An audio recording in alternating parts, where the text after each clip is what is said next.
Today, we have an incredibly interesting story about a personality, celebrity from the 1930s who most of you probably haven't heard of. That celebrity's name was Cynthia, and in 1937, she became a household name overnight.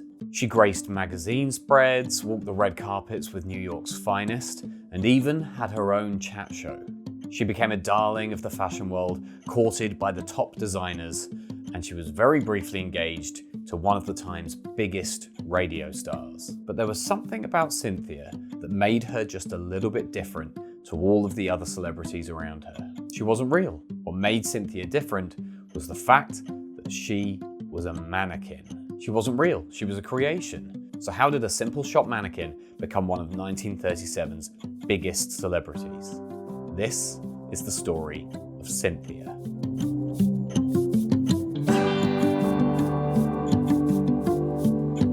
So to start her story, we may as well go back and learn a little bit about who actually made Cynthia and why. Now, Cynthia was made by a man called Lester Gaba. Gaba was a sculptor and a retail display designer from Hannibal, Missouri, and it was very clear early in his life that he was very interested in art and creating and sculpting. And he did have something of a background in retail. His parents owned a general store, although he never showed much interest in that. It seemed probably a little bit low-key for his early tastes. He spent much of his time drawing, and when he was age 10, he took part in a soap sculpture competition. And if you don't know what soap sculpture is, it's exactly what it sounds like. It's taking soap and carving it into various things with a selection of different tools. And even though he didn't win that competition he took part in, it changed his life. And he decided at that point that he wanted to become one of the best soap sculptors in the world. And he went to art school with the goal of becoming just that. After art school, he went on to find his first job making posters. But he didn't stop soap sculpting, but he didn't stop soap sculpting. It's taken me about 10 takes to get that right. Try saying stop soap sculpting 10 times fast. And the director of the company he was working for took great interest in all of the soap sculptures that he was making. And his success kind of rolled downhill from there. And before long, Gaba's soap sculptures were appearing on magazine covers and all over the place. It became something of a phenomenon. He even produced a few books on soap sculpting, became something of an expert in the field. And by 1932, Gaba had moved to New York, and that is when he created his first lifelike mannequin. A mannequin called Grace, who actually appeared on the cover of Life magazine. But the success of Grace paled in comparison to that of one of his following mannequins, and that is where we get to Cynthia. Cynthia immediately started to grab wider attention, probably because she looked disturbingly lifelike. Take a look at her. If you bumped into her on the street, you'd think something was wrong. And if you removed her hair, I'm pretty sure she looks like whatever the Greys, if you're familiar with Aliens, whatever the Greys may have been based on, she looks a bit like that. Big head, weird features. She doesn't look human. But compared to other mannequins of the time, which might as well have just been like clothing stands that you stood in a shop window, she looked way more real than any of those. And the face might have been weird, but actually bodily, her physical proportions, all of that kind of stuff was actually quite realistic. And Gaba had clearly gone to extra levels to try and anthropomorphize her as much as possible. So he'd given her freckles, pigeon toes, she even had different sized feet. Maybe one of the reasons he made her face a little more kind of uncanny valley, went a bit more surreal with it, was because he was worried that she might be too real. And she was just designed to simply be a mannequin to display clothing in stores. She was actually made for Saks Fifth Avenue, which is a huge American luxury department store. So she was just designed to go and sit in a shop window. That was her purpose. It was only when she started gaining all of this extra attention, because she looked very different to the mannequins we're used to, or people were used to back in the day, that all of a sudden she became this phenomenon. And because of this attention that she'd started to garner, Gaba decided, why not dive headfirst into that? She didn't necessarily start out life as some kind of social experiment just to see how people would react to her. I mean, maybe that was Gaba's kind of subconscious intent in the background, but she was just designed to kind of stand out. But as soon as she started getting all this attention, Gaba decided, well, why not double down? Why not promote this as much as possible and advertise my insanely lifelike, realistic mannequins to the world? But what was essentially really good marketing turned into that social experiment that we were talking about. Gaba took Cynthia around New York City on a kind of celebrity photo shoot for Life magazine to kind of demonstrate just how realistic his mannequins were. And so they went everywhere. They went to the theatre, they went out on the town and photographed the whole thing. And people just grabbed hold of this idea. They jumped on this craze like nobody's business. She became the kind of the go-to glamour girl of 1937. She received invitations to fancy parties, to events. She got fan mail, and she was sent gifts. When Gaba did take her to events, he would claim that she was under the weather and she had a little bit of laryngitis, which explained why she wasn't as talkative as she usually was. It was like everybody bought in on the idea that this was a real person. Let's just completely ignore the fact that we are talking to a mannequin, that we're at this party with a mannequin. Let's pretend she's real. And it is very clear that the hoi polloi, the hoity-toity of New York City, were all very keen to jump in. She immediately kind of grew this bubble of fame and success around her. And anyone who was even closely associated with, the fashion industry at the time wanted a bit of it. So she received free jewelry from places like Cartier and Tiffany. Famous clothing designers either sent their finest garments to her or actually designed things for her. She had hats designed for her. Basically, if anyone could glom onto that success that was surrounding this plaster mannequin, they did it. They wanted to be involved. And all of that added into this insane boost in fame that this shop mannequin had. She continued to be photographed in lavish situations and at fancy parties, and people just kept building this bubble around her. She was generally the it girl of 1937.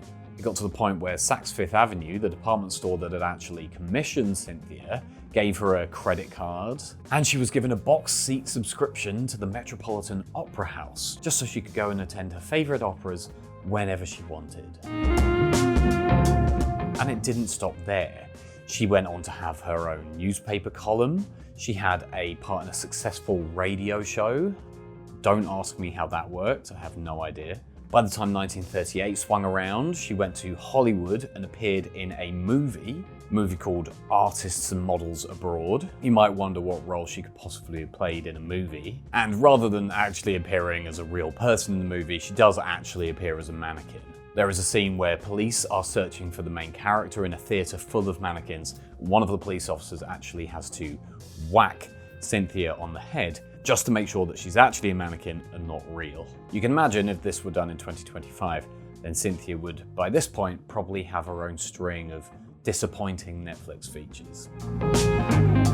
Just briefly pausing the video to say thank you for watching. I hope you've enjoyed things so far. If you have, smash that like button and hit subscribe to stay up to date with my new videos. Back to Cynthia. But as much as Gaba may have wanted it to, it couldn't last for long. And Cynthia, as has happened to a lot of it girls through the decades, met her fate when she slipped off of a beauty salon chair and shattered to pieces. It can happen to anyone. Lester Gaba was completely distraught when this happened, and the press actually reported this as if Cynthia had died. And Gaba did actually get round to rebuilding Cynthia, but by this point we were into the early 1940s, and everybody knows what was going on in the early 1940s. And despite Gaba's wishes to carry on with the facade of Cynthia being a real person, he was drafted into the army in 1942. On his way to war, Gaba sent Cynthia back to live with his mother and instructed her to treat her exactly how he had. Continue treating her like a real person. And it's not clear during the war years just exactly how much his mum did treat Cynthia like a real person. I can't imagine she had the same passion for it that Lester Gaba did. But after the war, he was determined to not let things just die at that point.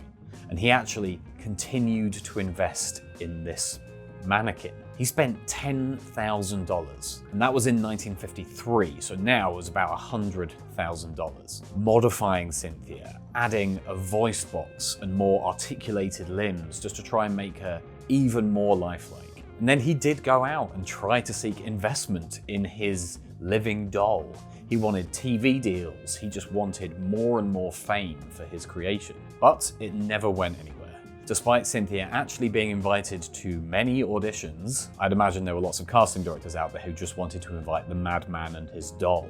Maybe unsurprisingly, she failed all of those auditions. With Gaba later saying that it's because Cynthia didn't make any sense, she kept muffing lines. It was starting to look like the gimmick was well and truly over. And Gaba himself eventually admitted that he was done.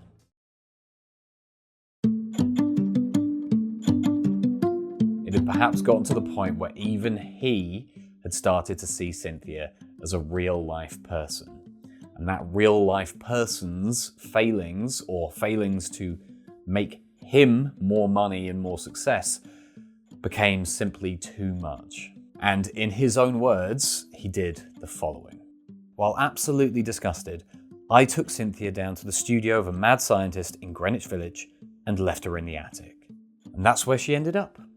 Nobody knows what happened to her after Gaba left her in that attic. She could still be out there somewhere, floating around, just waiting for her big comeback. Or she could have ended up in a landfill. So, like so many flash-in-the-pan celebrities before and after, she was literally put away and forgotten about forever.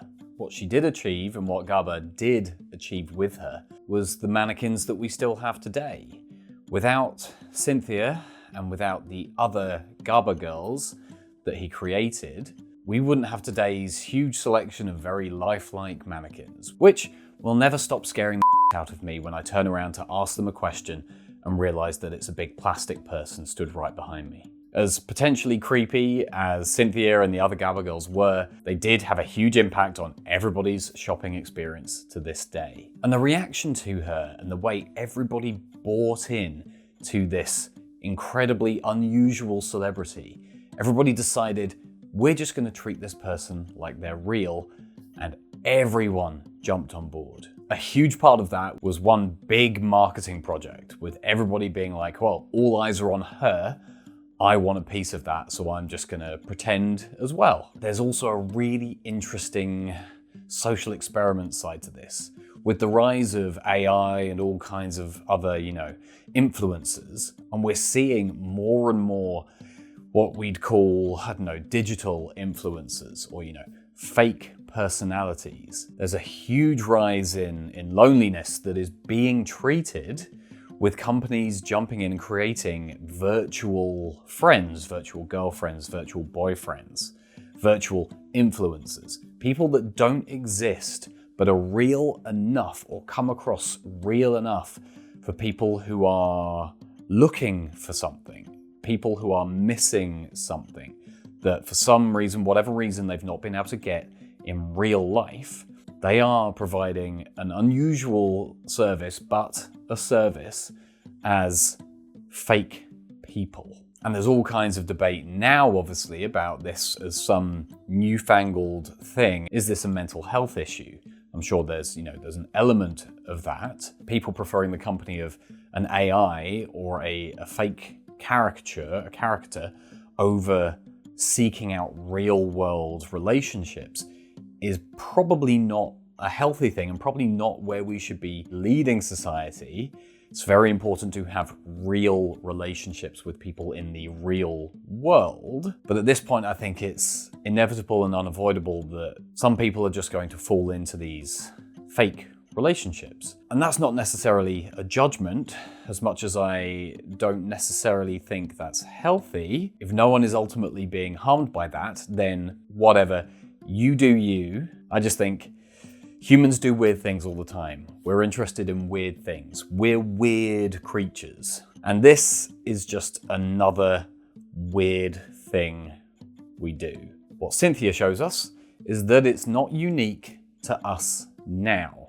We might think this is a result of new technologies, newfangled things, but it shows that at any period in history, if something inanimate is anthropomorphized enough, we can let ourselves believe that it is real. And it's a classic example of if enough people around us buy into that as well, then it's very easy for us to go along with what's happening. It's such a fascinating early example of herd mentality, of groupthink, all of these different things that show that it is in our nature to want to go along with the crowd.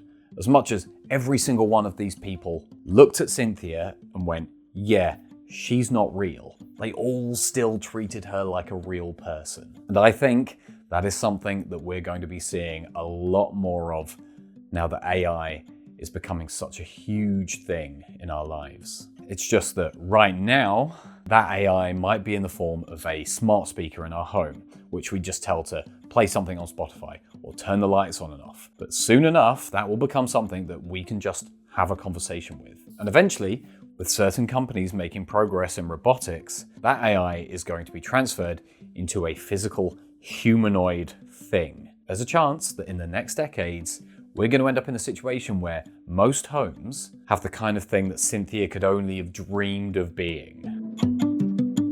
So what do you think? Do you think we're all eventually going to end up with a Cynthia of our own, except one that can actually talk and walk around the house and do the dishes for us? Or do you think that's nonsense? That's pie in the sky, we're never going to have that. And people that follow or have relationships with virtual influencers or virtual people are incredibly unhealthy, and it's something that we should try and stop. It's a weird subject, and it's something that really kind of breaks down to what we as human beings fundamentally think is real and what we give validation to. So let me know what you think in the comments below. Thank you for watching. Smash that like button if you enjoyed things, and subscribe if you want to see more of my videos. I'll see you in the next one.